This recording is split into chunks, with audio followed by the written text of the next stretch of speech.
Well, hello everyone. Welcome to another edition of the DC Capstone Report. It's great to be back this week, reviewing last week's bye week and getting ready for the upcoming game against the LSU Bengal Tigers.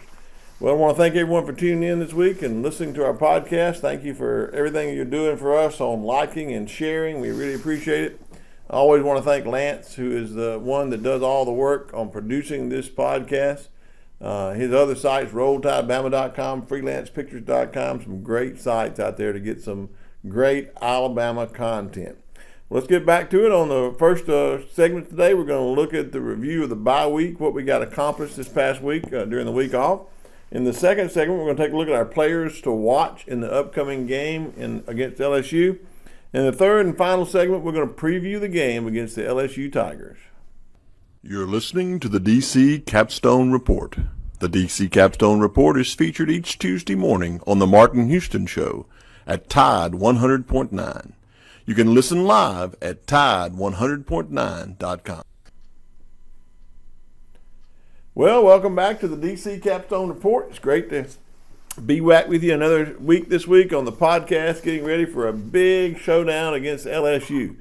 This week, in the first segment, we're going to take a look at the bye week. What did we get accomplished last week? Well, I think a lot of good things happened last week from what I can tell. We did get some rest. There were some times we took some time off. We needed some people to get some rest.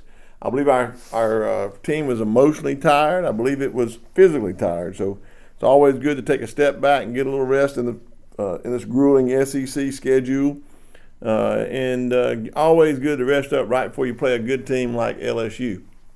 So what we get accomplished in the week, what I have been hearing is the players came back ready to play. There was no issues, off the field issues. Nothing has surfaced. There's no problems that took place.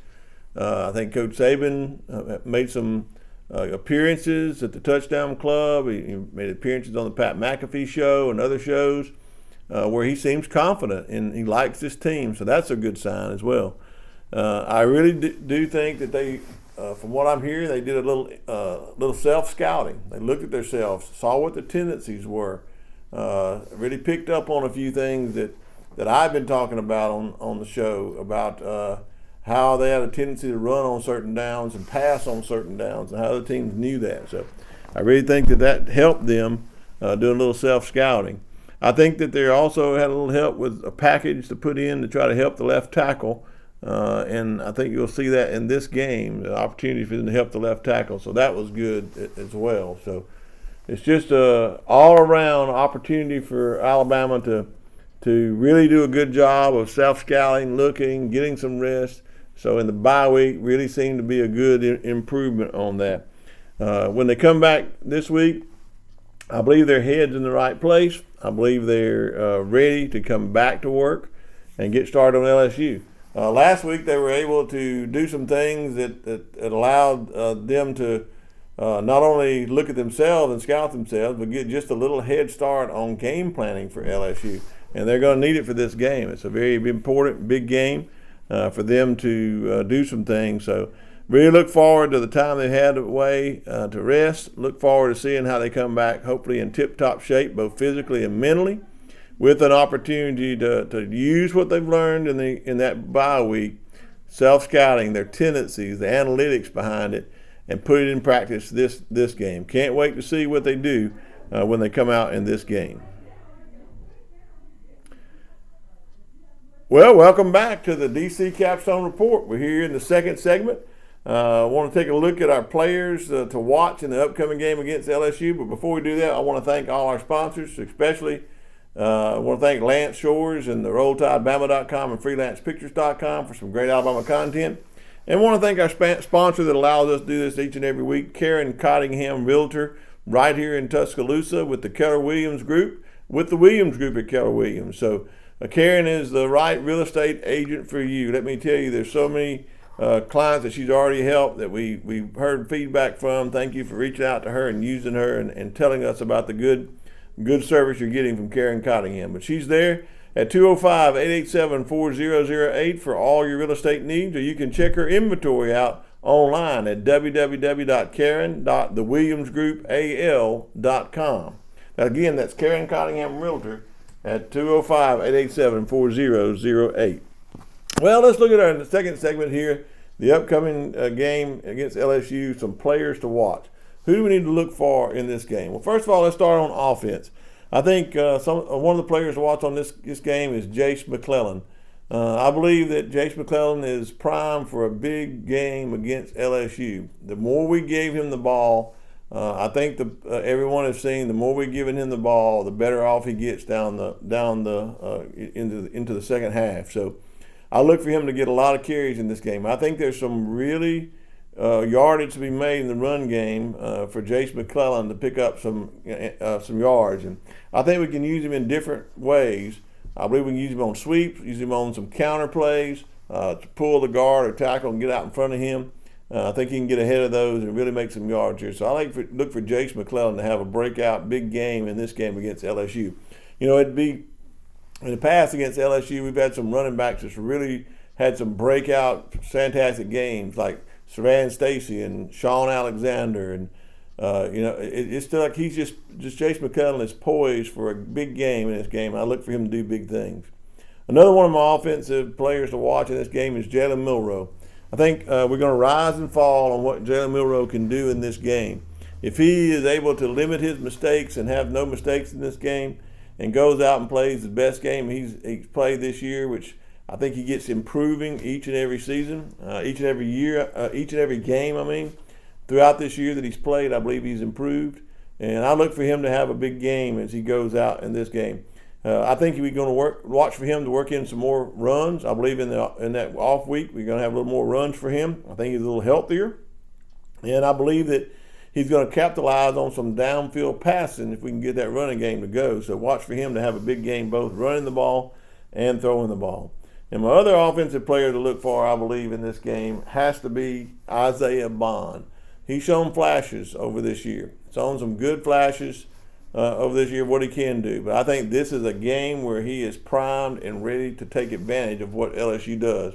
And I think if there's a weakness in this secondary, it is in the back end of this secondary. And I believe that Isaiah Bond can exploit that weakness. So look for some play action passing early in the game that sets him up down the field for some really, really good opportunities to make a difference in this game. So watch for Isaiah Bond. So my players to watch on offense are Jace McClellan, Jalen Milroe, and Isaiah Bond. I believe if those three players have a big game, we come out of this with a big offensive production.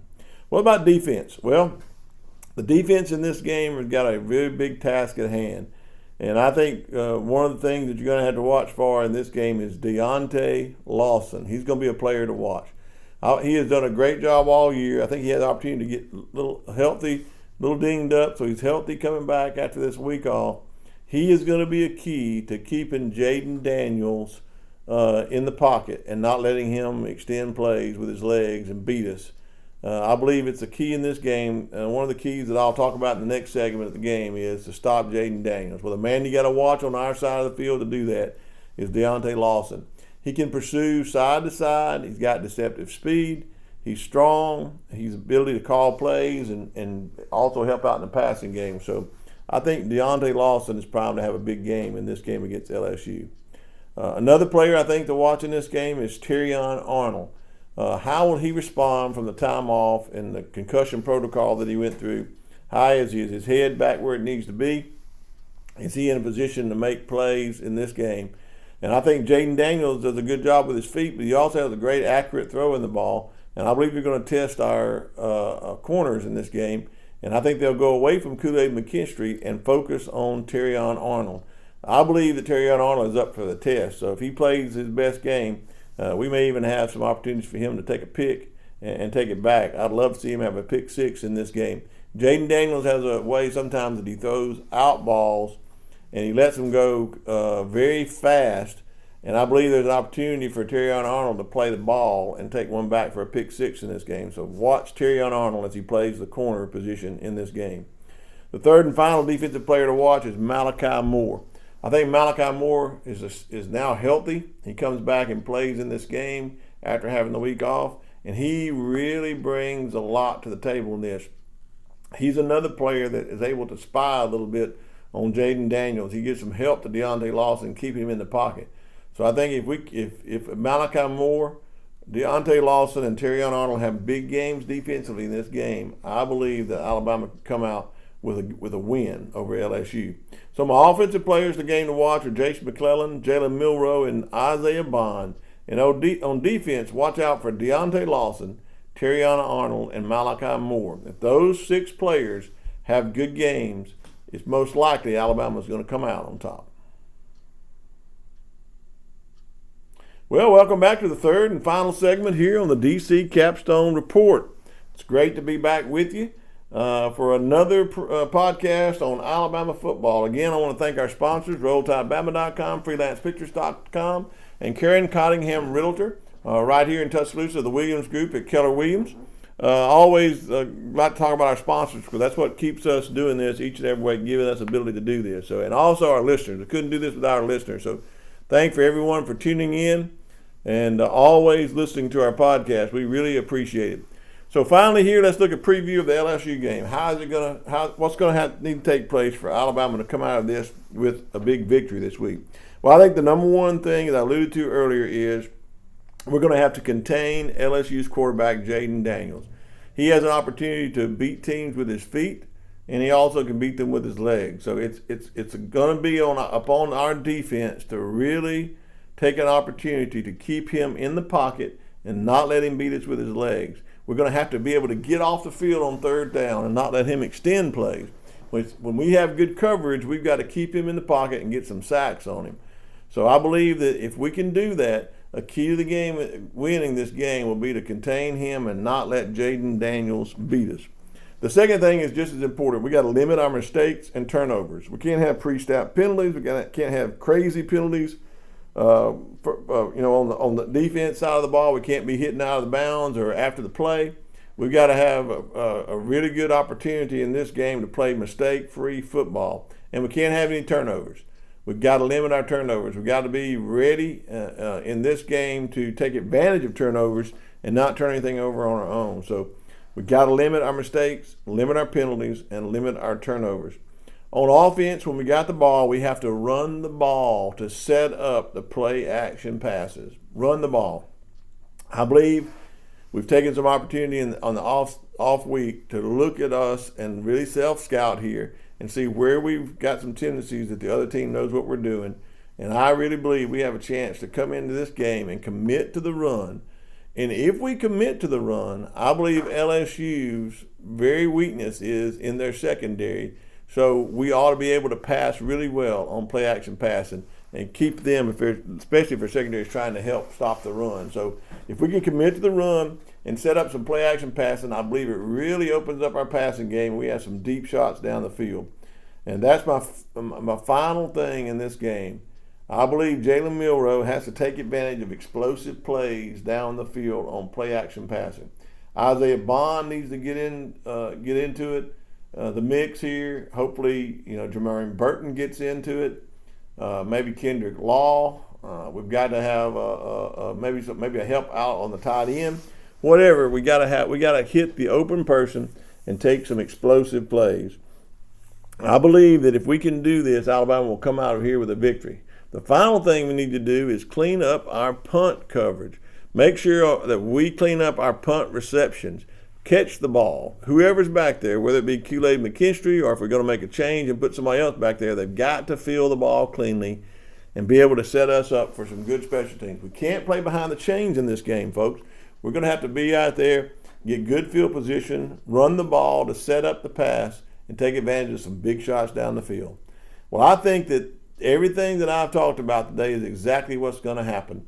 I believe Alabama comes out fresh and plays the best game of the season. It sets them up for the final run here at the end to go and compete for a national championship. I've been saying it all year. Alabama loses to Texas at the right time to get this young team to mold themselves into the way they need to be able to play. The comeback victory against Tennessee, if we can continue that momentum into this game, after a good off week, I think we come out of here with a big victory. I think Alabama's a 6-point favorite when I looked at it this morning, but I think we don't need those 6 points. I think we cover that spread. We have some room to spare. Alabama comes away with a big victory over LSU. My prediction is Alabama 38, LSU 26. Well, that's it for this week from the DC Capstone Report. Thank you for tuning in. As always, I want to thank Lance Shores, thank our sponsors, RollTideBama.com, FreelancePictures.com, and Karen Cottingham, Realtor, right here at the Williams Group at Keller Williams. You can reach out to her at 205-887-4008. Thank you all for tuning in. Share this, like it, tell others about it so that they can hear our podcast. And we'll see you again next week right here at the same place and the same time. This is DC signing off with a big Roll Tide.